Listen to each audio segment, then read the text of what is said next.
শুরুতে ঈমান আনায়নের প্রথম শব্দ হইল, প্রথম কালিমা হইল দুইটা শব্দ, দুইটা কথা, লা ইলাহা ইল্লাল্লাহ, আল্লাহ ছাড়া আর কোনো মাবুদ নাই।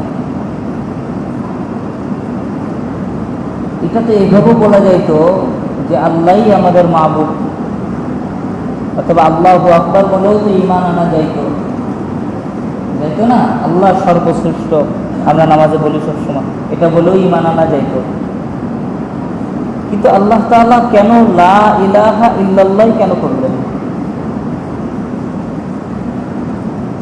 লা ইলাহার দিকে যদি খেয়াল করা হয় তাহলে এটার অর্থ হয় বাংলায় এইরকম, কোনো খোদা নাই, কোনো মাবুদ নাই ইল্লাল্লাহ, আল্লাহ ছাড়া।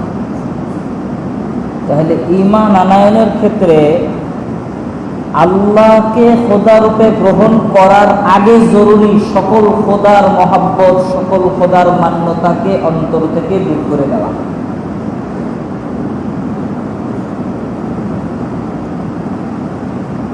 কেন আমরা প্রশ্ন করি না? আমাদের তো প্রশ্ন করা ভুলে গেছি আমরা। কেন? আপনি যখন জমিতে ধান লাগান, জমিকে আগে আগাছা মুক্ত করেন, কারণ আগাছা যদি থাকে আপনার ফসল হবে না। ঠিক তদ্রূপভাবে ঈমানের বীজ অন্তরে বপন করার জন্য সর্বপ্রথম আগাছা মুক্ত করা। লা ইলাহা, যত খোদার আগাছা পৃথিবীতে আছে, যত খোদার আগাছা, বড় হোক ছোট হোক, খোদা রূপী হোক, অন্য কোনো রূপে হোক, মানুষ রূপে খোদা হোক, সব কিছুকে অমান্য করলাম, সব কিছুকে অস্বীকার করলাম, সবার সাথে যুদ্ধ ঘোষণা করলাম, সবার সাথে আমার দুশ্মনী ঘোষণা করলাম, সবার সাথে বাড়া ঘোষণা করলাম। চাই আমার খোদা আর আমার মাঝখানে আমার বাপ আসলে আমার বাপের কতল করে দিয়ে আগে আল্লাহ, আমার বাপকে মানবো না, আমার বাপকে সরাই দিয়ে আগে আমার আল্লাহ, আমার খোদা আর আমার আল্লাহর মাঝখানে, আমার আর আমার আল্লাহর মাঝখানে যদি আমার পিতা আসে, আমার পিতাকে সরাই দিব। আমার আল্লাহ আর আমার মাঝখানে যদি আমার দেশের শাসক আসে, তাকে সরাই দিব। আমার আর আমার আল্লাহর মাঝখানে যদি কোনো গণতন্ত্র আসে, তাকে সরাই দিব। আমার আর আমার আল্লাহর মাঝখানে যদি জিন্নাত শায়াতিন আসে, তাদেরকে সরাই দিব। আমার আর আমার আল্লাহর মাঝখানে যদি আমেরিকা আসে, আমেরিকাকে সরাই দিব। পৃথিবীর বুকে কোনো শক্তি বড় হোক ছোট হোক, তাকে মানব না, একমাত্র আল্লাহকে ছাড়া। এই স্বীকৃতি দিয়েই সকলে মুসলমান। এজন্যই আল্লাহ তাআলা কালেমাকে এইভাবে করেই তৈরি করেছেন, লা ইলাহা, কোনো খোদা নাই, কোনো খোদা নাই, কোনো মাবুদ নাই আল্লাহ ছাড়া।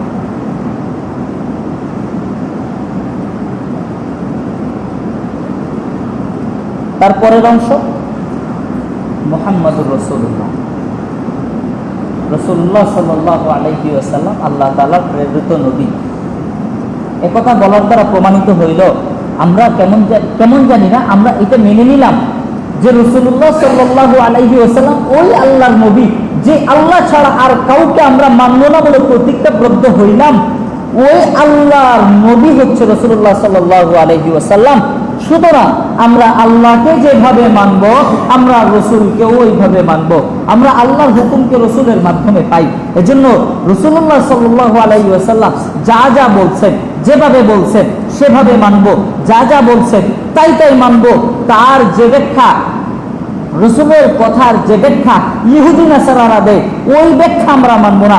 যে ব্যাখ্যা তার সাহাবীরা দেয়, সে ব্যাখ্যাকে মানব। সে ব্যাখ্যা কার থেকে পাবো? সাহাবীদের থেকে পাবো। সাহাবীদের থেকে তো আমরা পাই নাই, তাহলে সাহাবীদের পরে তাবেই থেকে পাবো, তাবেই থেকে পাবো, পরবর্তী উলামা ইকরাম থেকে পাবো। এইভাবে পেতে পেতে আমাদের কাছে আমরা যেভাবে পাবো সেভাবে মানবো। কাকে মানবো? নবীকে মানবো, আল্লাহকে মানবো। আল্লাহ ছাড়া আর কাউকে যেমন খোদারূপে গ্রহণ করার সুযোগ নাই, নবী ছাড়া আর কাউকে নবীরূপেও গ্রহণ করার সুযোগ নাই, নবীর কাছাকাছিও গ্রহণ করার সুযোগ নাই। ঠিক তদ্রূপভাবে সাহাবীদেরকে বাদ দিয়ে সাহাবীর কাছাকাছি আর কাউকে মনে করার সুযোগ নাই। সাহাবীদেরকে ছুঁড়ে ফেলে দিয়ে অন্য কারোর মতবাদকে গ্রহণ করার সুযোগ নাই।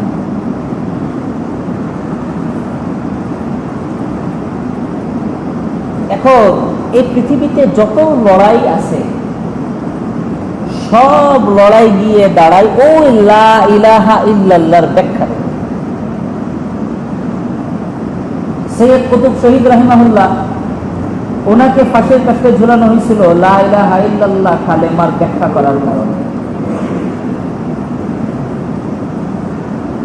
এখনো পর্যন্ত আমাদের জেলগুলোতেও প্রচুর উলামা ইকরাম আছে যারা লা ইলাহা ইল্লাল্লাহর সঠিক ব্যাখ্যা করার কারণে জেলে আছে।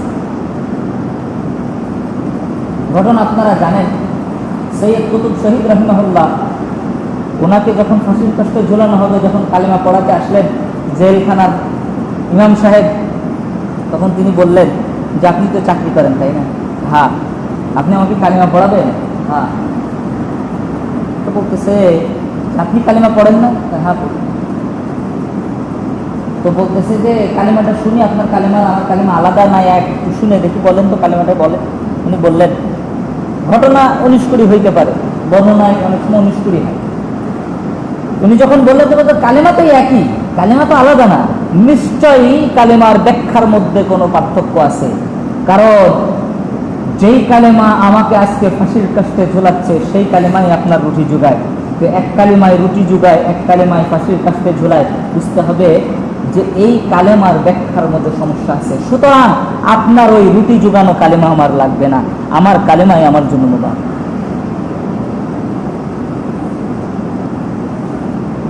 তো আমরা অন্তরকে আল্লাহ তাআলা আমাদেরকে আগে পরিষ্কার করেন, লা ইলাহা